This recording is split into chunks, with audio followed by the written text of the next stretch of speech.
Hi, today I'm going to show you how to make the easiest, and when I say the easiest, I mean the easiest, cheese crackers that taste delicious, and they're so simple to make. They're so tasty and easy. I know I keep saying it a lot, but they're so tasty and easy. You're going to rewatch this video because you're not going to believe your eyes. Let's go.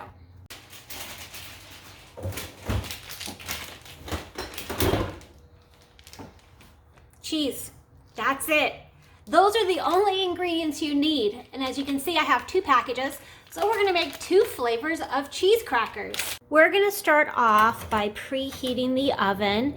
And for this recipe, you need it to be about 400 degrees at any type of high bake, whether you have convection or just top and bottom.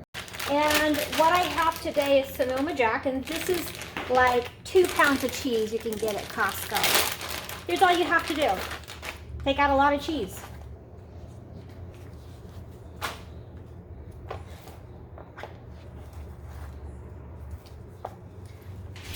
Layer the cheese.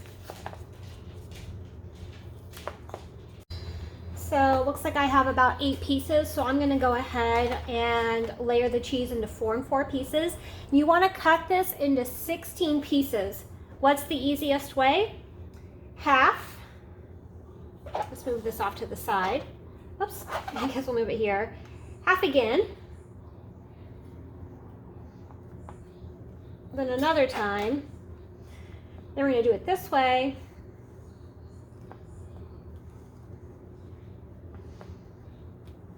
There you go. You now have the perfect startings of a cheese cracker. Here is the hardest part of this whole recipe, is getting the parchment paper to correctly fit on your pans. I have a special little stove and it can only use a half sheets. So in order for me to make sure that I don't have parchment paper that sticks up, I need to cut it to shape, and I've already done it. But I need to refine my artistic cutting skills. I'm gonna do that and come back, and we're gonna make sure that we have pans that are properly lined with parchment paper, because I'm gonna be using this 3 or 4 times. I'm not gonna be changing out my parchment paper. There's no need to do that.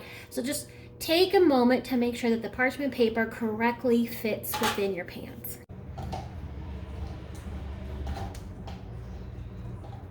Okay, and as you can see, the next step is to just start putting the cheese in the pans.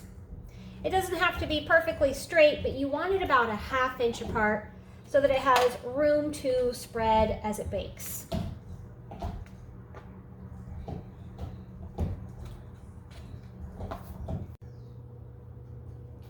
I did 4 trays and I still have a little bit of leftover cheese. That's okay though. I'm going to reuse this parchment paper because remember, I have a second type of cheese. Okay, in they go. Okay, just wanted to put it out there. These things cook really, really fast. So I stepped away for just a few minutes and this is what I came back to. They're a little overcooked. They won't keep me from eating them, but they are not yet burnt, but a few more seconds than they would have been. So while cooking these, just a reminder to both myself and to you that you need to stay kind of in the area. My next batch in the oven. And while those are baking, I am going to start on my next set of cheese. And I have never baked this cheese, so we're gonna bake it together for the very first time. So here's my old tray, and as you can see, I'm just gonna go ahead and put the pepper jack cheese that we previously cut. I'm gonna put it together here. And now I'm gonna take these chunks, and I can see that this chunk is quite big.